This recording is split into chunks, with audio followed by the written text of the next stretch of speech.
Assalamualaikum warahmatullahi wabarakatuh. Di sini saya akan membahas tentang logika pemecahan masalah dan sistem pemrograman. Pertama-tama, perkenalkan, nama saya Nurifawati Arfan dari kelas PTIKC. Pembahasan yang pertama adalah pengertian algoritma dan programan. Ditinjau dari asal-usul katanya, algoritma sendiri mempunyai sejarah yang aneh. Orang hanya menemukan kata algoritma yang berarti proses menghitung dengan angka Arab. Anda dikatakan algoritm jika Anda menghitung penggunaan angka Arab. Bahasa pemrograman merupakan notasi yang dipergunakan untuk mendeskripsikan proses komputasi dalam format yang dapat dibaca oleh komputer dan manusia.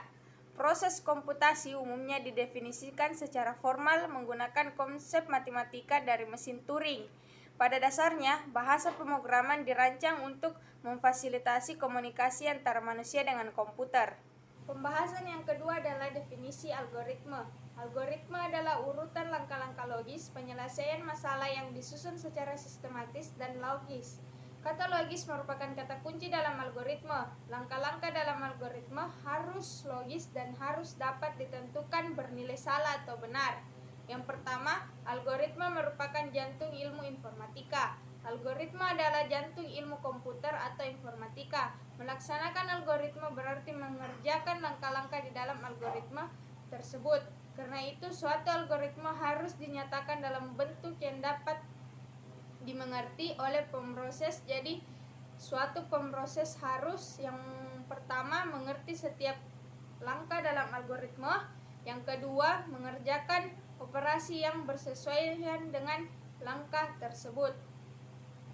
Yang kedua, mekanisme pelaksanaan algoritma oleh pemroses. Komputer hanyalah salah satu pemrogram agar dapat dilaksanakan oleh komputer. Algoritma harus ditulis dalam notasi bahasa pemrograman sehingga dinamakan program. Yang ketiga, belajar pemrograman dan belajar bahasa pemrograman. Belajar pemrograman tidak sama dengan belajar bahasa pemrograman. Belajar memprogram adalah belajar tentang metodologi pemecahan masalah, kemudian menuangkannya dalam suatu notasi tertentu yang mudah dibaca dan dipahami. Yang keempat, belajar memprogram. Yang pertama, belajar memprogram belajar bahasa programan. Yang kedua, belajar memprogram belajar tentang strategi pemecahan masalah, metodologi dan sistematika pemecahan masalah, kemudian menuliskannya dalam notasi yang disepakati bersama. Yang ketiga, belajar memprogram bersifat pemahaman, persoalan, analisis, dan sintesis. Yang terakhir, belajar memprogram titik berat, desainer program. Yang kelima, belajar bahasa pemrograman.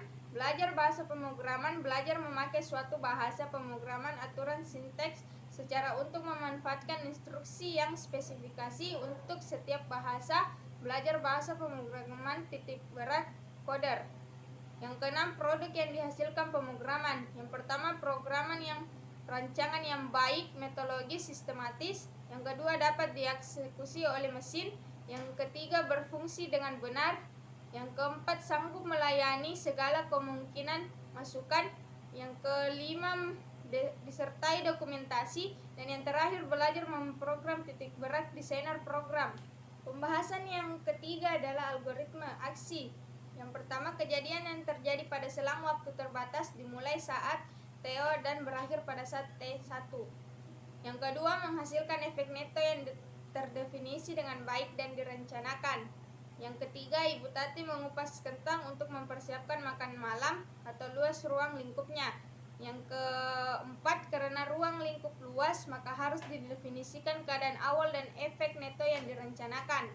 Dan yang terakhir, initial state atau keadaan awal T0, kentang sudah ada di kantung kentang dan ditaruh di rak dapur di mana Ibu Tati akan mengupasnya. Pembahasan yang keempat adalah notasi algoritma independen terhadap bahasa pemrograman dan mesin komputer. Notasi algoritma dapat diterjemahkan ke dalam berbagai bahasa pemrograman.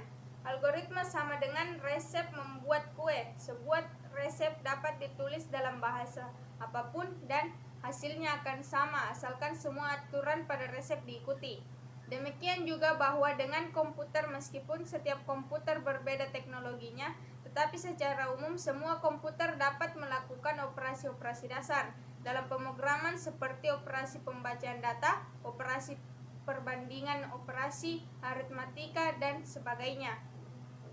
Pembahasan yang kelima adalah pemrograman prosedural. Algoritma berisi urutan langkah-langkah penyelesaian masalah. Ini berarti algoritma adalah proses yang prosedural. Definisi prosedural menurut Kamus Besar Bahasa Indonesia: yang pertama, tahap-tahap kegiatan untuk menyelesaikan suatu aktivitas.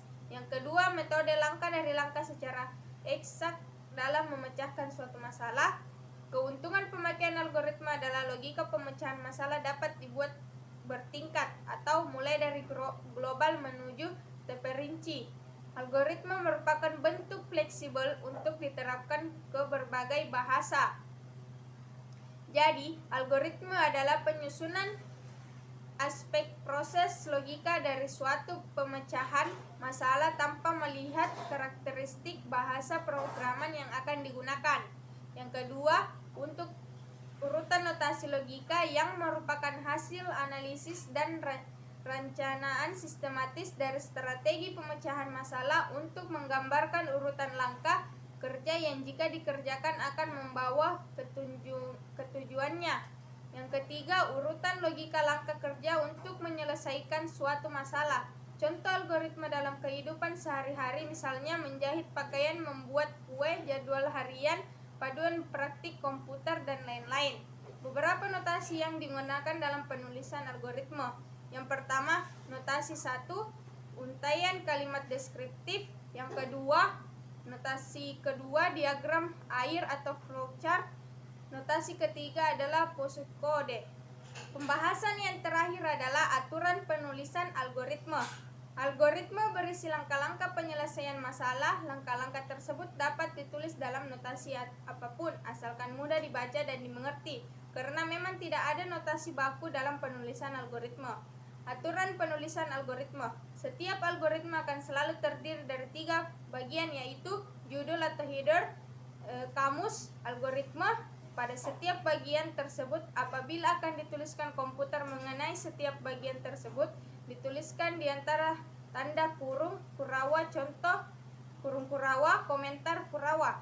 Notasi algoritma yang dituliskan di antara tanda ini tidak akan dieksekusi oleh program. Sekian dari saya, lebih dan kurangnya mohon dimaafkan. Wabillahi taufiq wal hidayah. Wassalamualaikum warahmatullahi wabarakatuh.